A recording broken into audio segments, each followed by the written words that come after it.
Gravando então, pessoal, essa é mais uma aula de República Populista, conteúdo de História. Eu sou o Matheus Martins e vocês são o terceiro ano B. Na aula passada, eu acho que a gente conversou sobre os problemas do governo Jânio Quadros e na medida em que eles foram evoluindo, como o Jânio Quadros tendeu a perder apoios de setores fundamentais para o seu espaço eleitoral. A gente viu que o governo não prestigiava as elites políticas, que ele foi limitador, ou pelo menos moralizador do serviço público, impedindo que o serviço público fosse utilizado como cabide de emprego. Então, logo, o Jânio Quadros ele vai perder o apoio de uma oligarquia que vivia da política e que vivia desses empregos públicos como indicações políticas, tá? Ele também se descola do povão na medida em que ele toma ideias de moralizar a sociedade, proibir briga de galo, corrida de cavalo durante a semana, lança perfume no carnaval, biquíni, desfile de Miss, biquíni na praia, é tudo bem pesado e o povo começa a olhar para ele com esse cara é maluco, pô, o cara tá proibindo coisa do bem, como é que pode? Tá entendendo?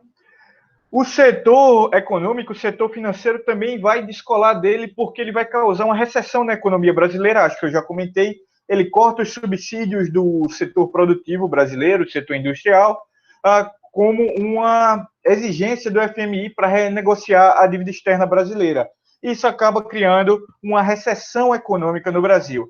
E do ponto de vista da política diplomática, a gente vai ver que ele vai condecorar o Ernesto Guevara da Serna meio como uma ideia de dinamizar a diplomacia brasileira e iniciar um momento de autonomia dessa política em relação aos Estados Unidos, coisa que vai desagradar centralmente o último dos públicos cativos de sua política, que é o setor liberal conservador, os conservadores nos costumes que eram aí oposição a qualquer coisa que estivesse relacionada ao comunismo, uma vez que ele coloca uma medalha no peito de um comunista, talvez o comunista mais conhecido da América Latina naquele contexto. Obviamente, esse setor retira seu apoio ao Jânio Quadros. O Jânio se vê isolado e ele vai tentar a sua última cartada, pá! Vai tentar colocar na mesa a sua última possibilidade, o seu último blefe. E ele era um cara conhecido por blefar, viu? Foi, inclusive, pela vida toda. Foi um grande blefador. Eu já falei aqui da eleição com o Fernando Henrique, não falei? Falei ou não? Qual foi a pergunta, professor? Se eu já falei da disputa eleitoral entre Fernando Henrique e Jânio Quadros. Não, mas eu contei a anedota que ele limpou a cadeira e tal. Não, essa parte não. Eu contei, não, que ele blefou, que... Tá bom, então vamos lá. Professor. Diga, Elizabeth. Pode acontecer de eu ficar saindo e entrando na sala por causa da minha internet, viu? Se aperrei, não. Inclusive, se você quiser assistir mais tarde, está sendo gravado justamente para isso. Eu não consigo prometer que eu coloco hoje, mas no mais tardar, amanhã vai estar no ar todas essas aulas. Tá certo? Tá certo. O que é que eu queria falar agora? Acabei esquecendo o fio da meada.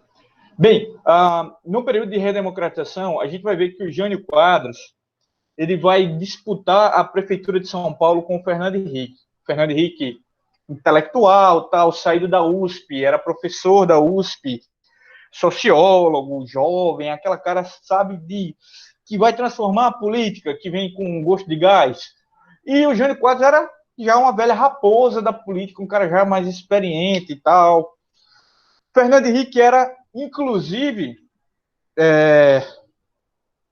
secretário da prefeitura de São Paulo. Então, ele estava ali nos bastidores, eu acho que era Covas, o prefeito de São Paulo, Mário Covas, que é o avô do Bruno Covas, que hoje é prefeito de São Paulo novamente. No Brasil, sobrenomes políticos se repetem muito.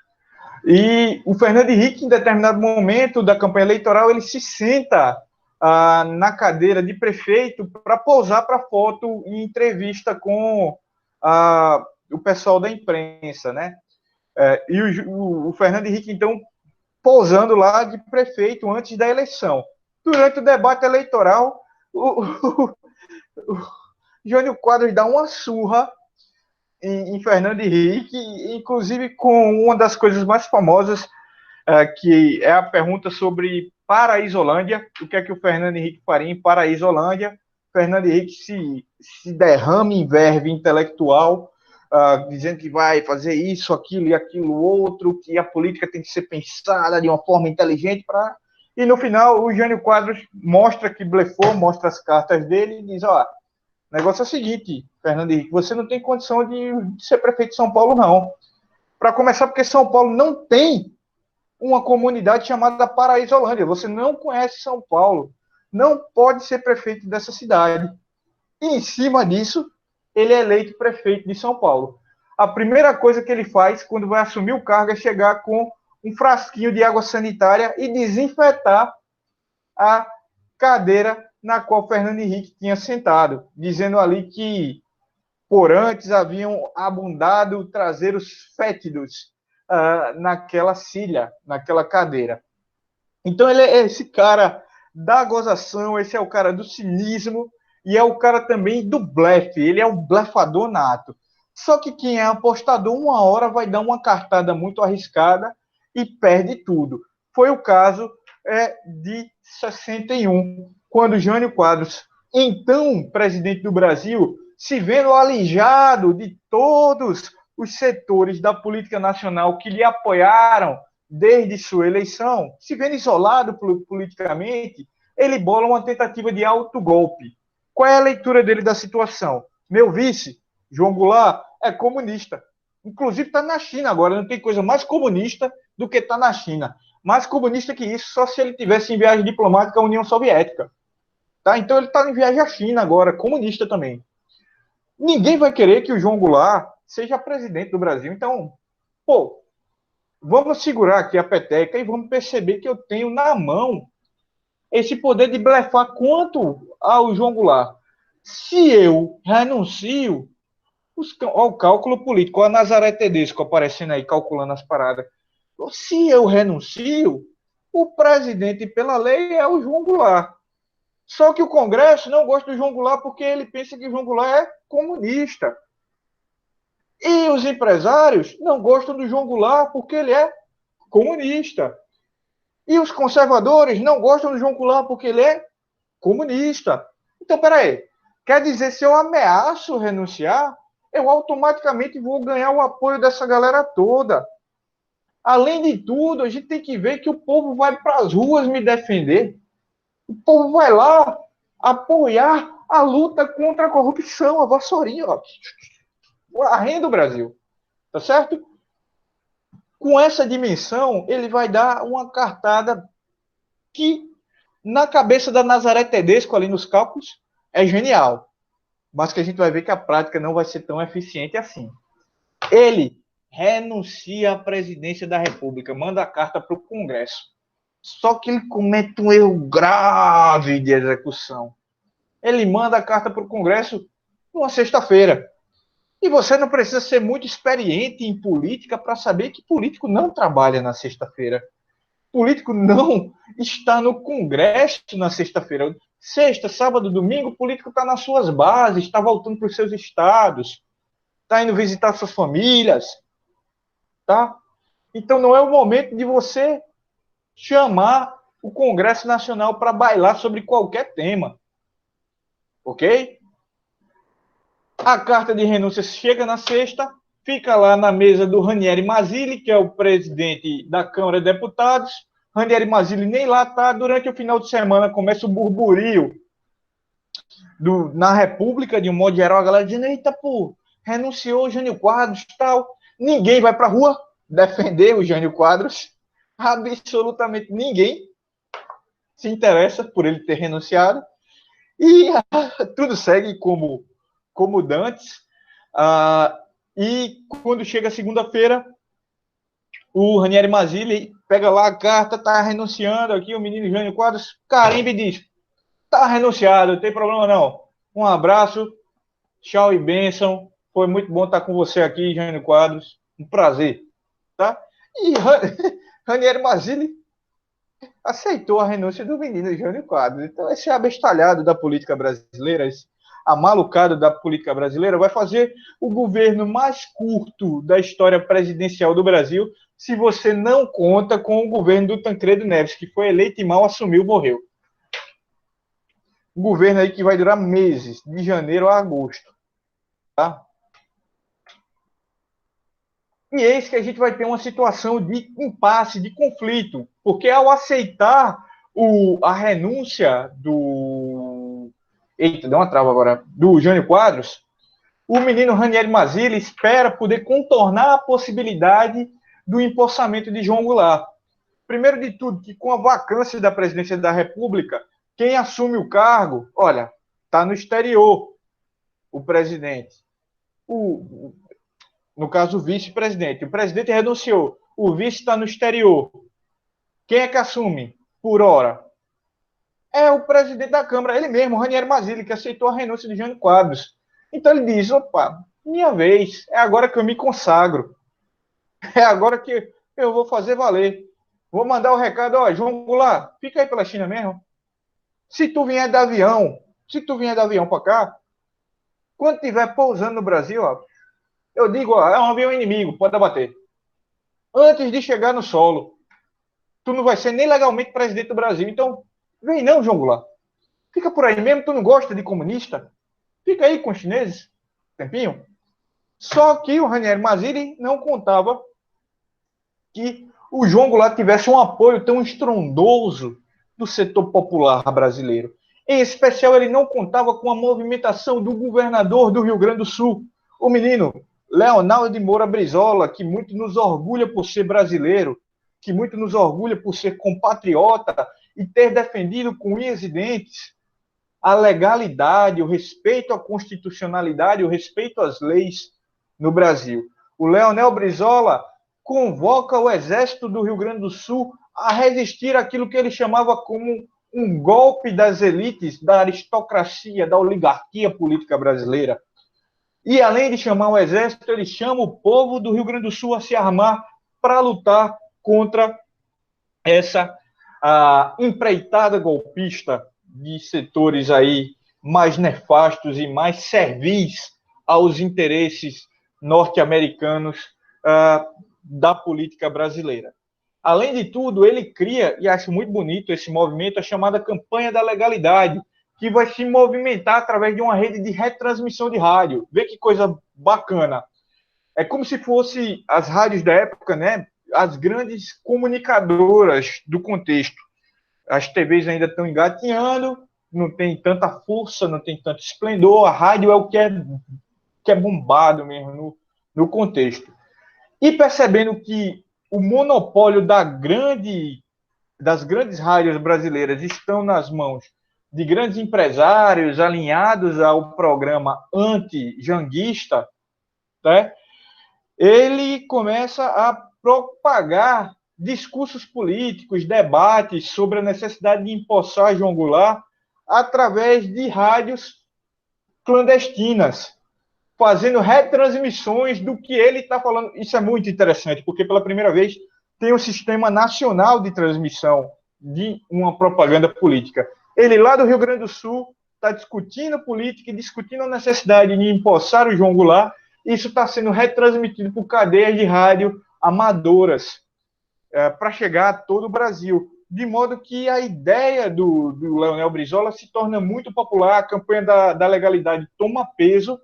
O João Goulart é muito popular no Brasil da época, até a época que ele sofreu o golpe, em 64, ele tinha mais de 50% da aprovação popular no Brasil, tá? Era um cara realmente muito bem quisto, mas essa pressão política, chamando o povo da parte do Leonel Brizola e ameaçando, se for necessário, ir até a guerra civil para manter a Constituição e o respeito à democracia.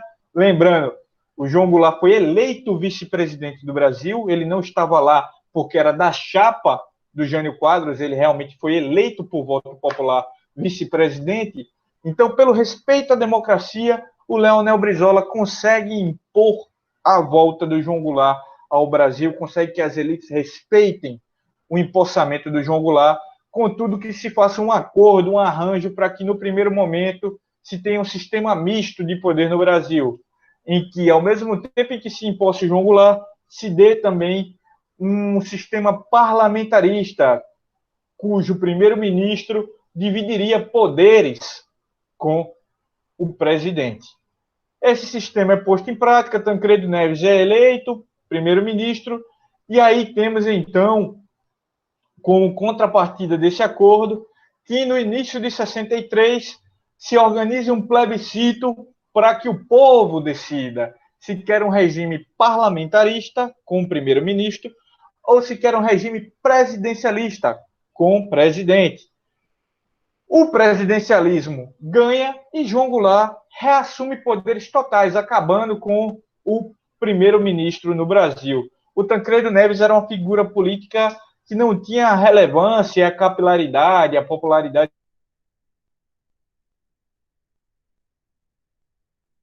Essas duas figuras. Era Tancredo contra João Goulart. João Goulart ganhou fácil.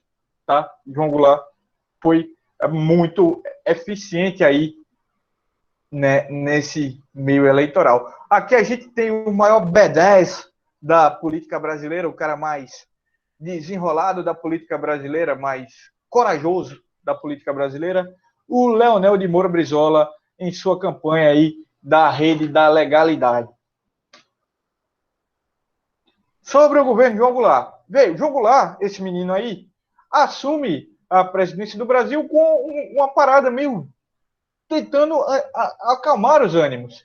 Ao mesmo tempo em que no campo econômico ele toma medidas ali de profundo impacto para os interesses do empresariado, como negociação da dívida externa, controle das despesas públicas e congelamento do salário dos trabalhadores para tentar conter o avanço inflacionário, no campo social ele vai ser conhecido pelas famosas reformas de base, que projetavam uma democratização da política brasileira em vários setores. A reforma agrária, com a democratização do acesso à terra, a desapropriação de terrenos improdutivos às margens de rodovias, de ferrovias e de açudes, para dividir essas terras desapropriadas para o trabalhador rural, que não tem direito à terra. Então, a gente vê aí já um contexto de socialização dos meios de produção, ao mesmo tempo em que a gente vai observar que há um desgosto das elites políticas por essa medida, uma vez que, além de lucrar com oh, meu Deus, como é que chama? Eita, tem um nomezinho, eu estou esquecendo aqui agora. Como é que a gente chama quando o camarada fica com a terra na mão esperando especulação? Além de lucrar com a especulação fundiária, esperar que a terra se valorizasse para ficar mais cara e vender por um valor acima da tabela que as desapropriações pagavam, essa elite também estava perdendo o quê? Trabalhadores, mão de obra barata, que ao invés de plantar nas fazendas dos grandes senhores de terra, agora vão ter a liberdade de ter seu próprio territóriozinho para plantar e comer. Então, desagrada as elites. Reforma educacional, propõe aí erradicar o analfabetismo com a aplicação do método Paulo Freire. Método Paulo Freire, pessoal, é um método de educação principalmente voltado para a educação de jovens e adultos, de quem já passou da idade escolar. É muito eficiente, é um método bem interessante, que não tem nada de comunista, apesar das babaquices que se fala hoje em dia na política nacional. Mas é um método muito difícil, que demanda uma formação estratégica do professor no magistério e na universidade para esse espaço, para esse aspecto. Então, essa reforma educacional, com a adesão do método Paulo Freire na educação básica para erradicar o analfabetismo, também precisava de uma reforma universitária, que mexeria nos currículos profissionais para colocar a questão social como uma pauta também da formação de profissionais gerais da sociedade brasileira, mas principalmente dos professores. É uma coisa que a gente sente falta hoje em dia.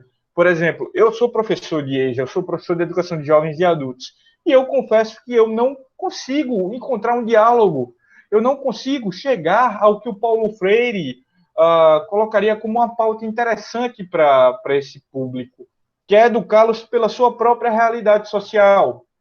Para um pedreiro é muito mais interessante e produtivo aprender a escrever falando de tijolo, cimento, pá, enxada, do que aprender falando de amor, inverno, neve. São coisas que estão fora da realidade dele, tá entendendo? É difícil, sabe? Então, tem toda uma colocação conjuntural nessa educação paulo-freireana e isso precisa ser ensinado nas universidades, não é algo que é evidente e autoexplicativo, é algo, um processo muito crítico na lida com a educação, crítico da sociedade, é um processo que tende a emancipar o aluno ter ele próprio acesso ao conhecimento sem depender do professor. É algo muito legal, mas que, mais uma vez, desagrada as elites porque mexe na universidade que até então, até hoje, é vista pelas elites brasileiras como um espaço exclusivo das elites, né? Tem horror a pobre, né, a elite brasileira, e não quer ver pobre no sistema universitário, e nem quer uma educação com custos ao erário público voltado para educar pobre, para aprender a ler, escrever, analfabeto, a criticar a sociedade. Não, vai ter isso é coisa de comunista, para com isso aí. Reforma bancária também, proposta aí pelo menino João Goulart, previu o quê? Ah, detalhe, como diz o Darcy Ribeiro foi ministro da Fazenda até, ministro da Casa Civil, do João Goulart. Darcy Ribeiro disse com muita clareza que a deseducação no Brasil, a falta de educação no Brasil não é um problema, é um projeto. É um projeto de manutenção das dominações das elites políticas e sociais do Brasil sobre as categorias menos abastadas da sociedade brasileira, sobre os mais pobres, sobre aqueles que não têm condição por si só de bancar uma educação particular de qualidade. Então, manter a deseducação no Brasil mantém o domínio dessa categoria social das elites sobre o público mais pobre, tá? A reforma bancária previa aí uma ampliação do crédito para os produtores rurais e para os trabalhadores que queriam montar cooperativas para desenvolver pequenas empresas no Brasil. Isso seria muito eficiente se não existisse, por parte da elite brasileira, um monopólio do sistema financeiro em 5 bancos que até hoje em dia resistem aí, dominando o cenário financeiro nacional. Então, coisa de comunista também, acabou, não vai passar. Reforma fiscal. Pô, velho, o Brasil até hoje em dia é o país no mundo que tem o sistema fiscal, o sistema tributário mais regressivo do mundo. Pobre paga muito mais imposto no Brasil que rico. Sobre o seu ganho, a gente pode ver que o pobre aí está pagando um imposto mensal de 20%. O meu, sou funcionário público, fica retido na fonte 11% do meu salário. Quem é rico? Quem é rico vai pagar 5%, 8%, que é o máximo, do que se cobra de tributação em cima de lucros e dividendos. Porque rico no Brasil não recebe como pessoa física, recebe como pessoa jurídica. O William Bonner não é um jornalista, o William Bonner é uma empresa. Faustão não é um apresentador, Faustão é uma empresa. Ele recebe como uma empresa prestadora de serviço e não como contratado da Rede Globo. Então, essa galera que é rica de verdade, quando está recebendo, está pagando 8% por lucro de dividendo, no máximo, estoporando.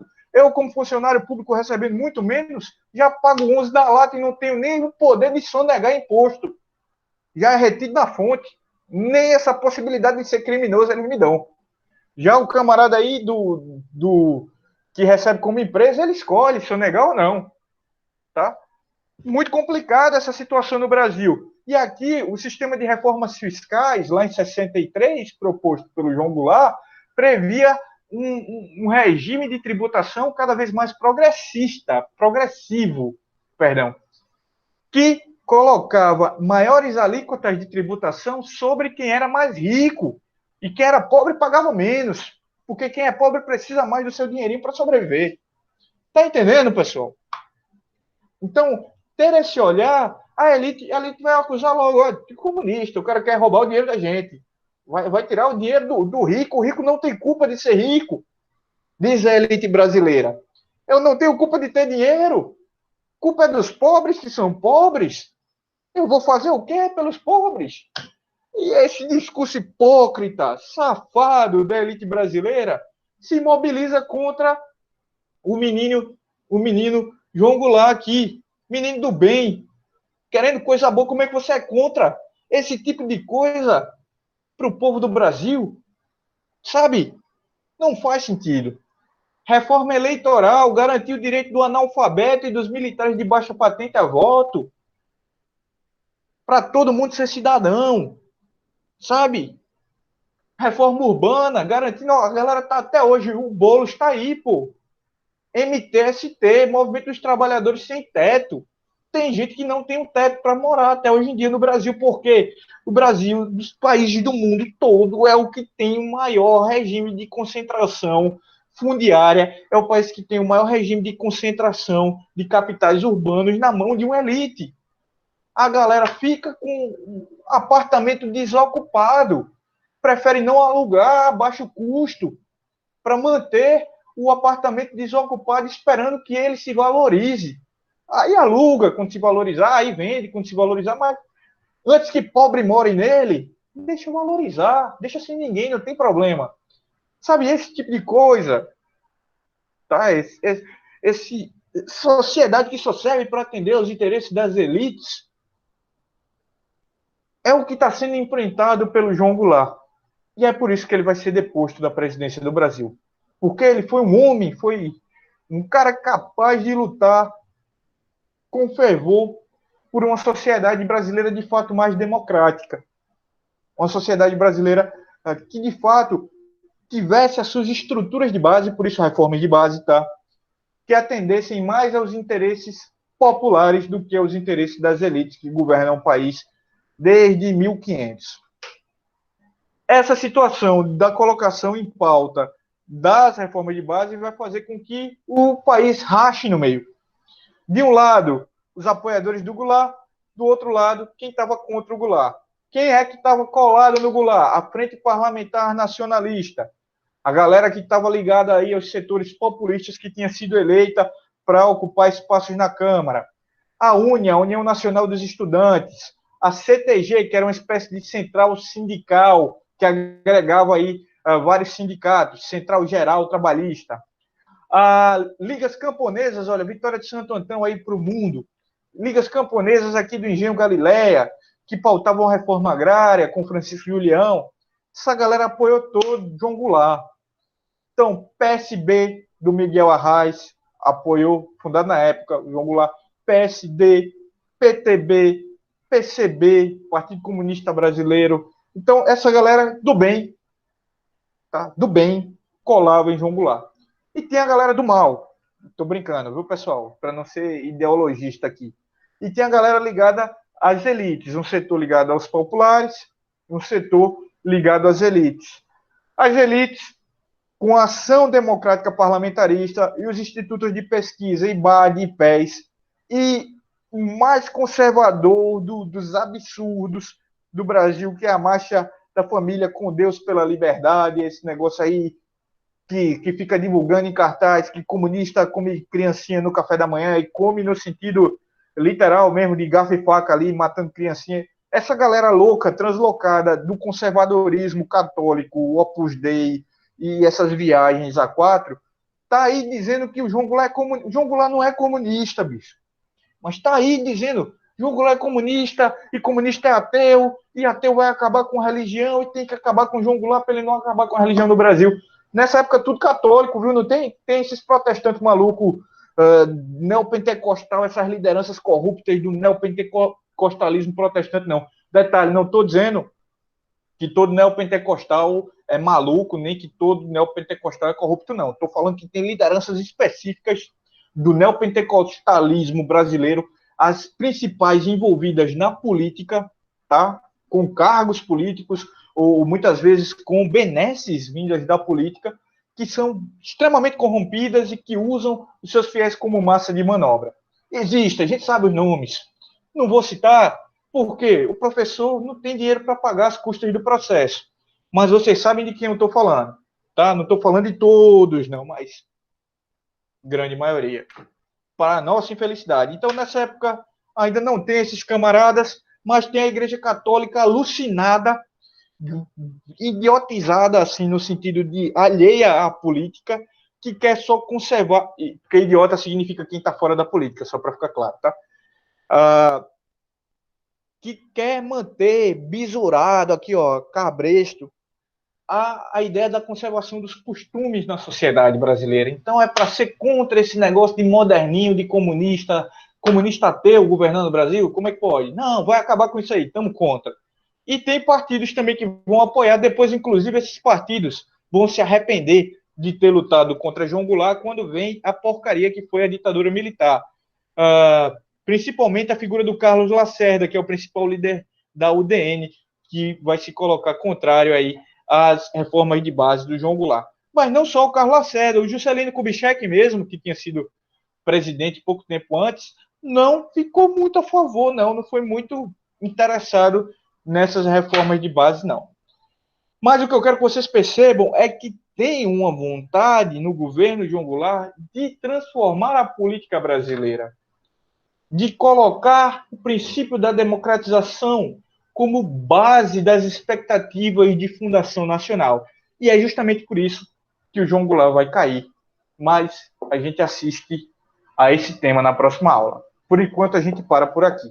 Algum comentário, pessoal? Vocês querem falar sobre algo? Querem me criticar? Professor, o senhor está falando muita besteira, tal.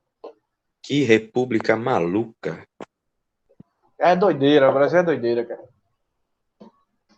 Eu acho que o mais certinho foi Kubitschek. Eu gosto do Goulart. Eu gosto muito do Goulart. Muito mesmo. Ele estava realmente a favor Eu acho que do ele pessoal mais necessitado, estava em prol do povo e tudo mais. é corajoso, sabe? Porque você precisa de coragem para colocar em pauta as reformas que ele colocou. Porque, por exemplo, Lula foi presidente do país com grande maioria no Congresso e nunca teve coragem de colocar essas reformas de base, que são problemas que ainda estão estruturando a sociedade brasileira.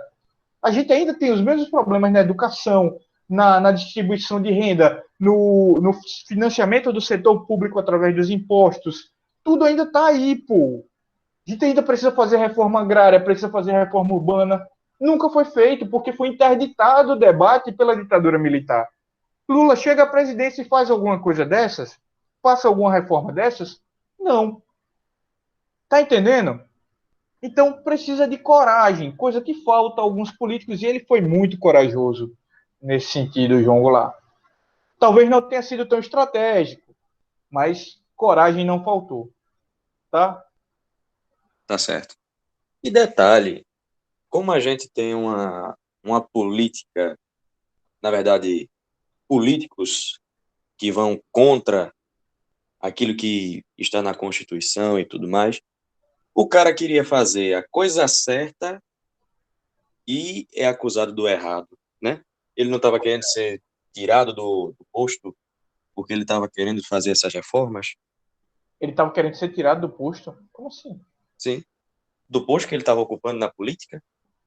Não, eu acho que você confundiu. Não tem nada a ver, viu? João Goulart ele quer passar as reformas. Ele vai ser derrubado porque ele propõe as reformas. Foi mais ou menos isso que eu quis dizer.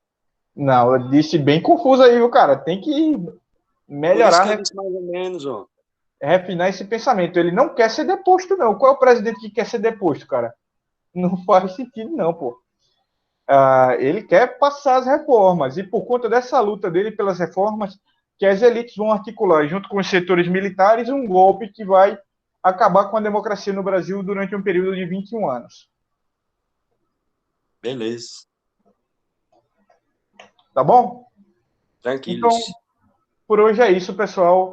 A gente se vê amanhã. Não está na plataforma ainda, mas amanhã a aula da gente é ao vivo também, beleza? Beleza.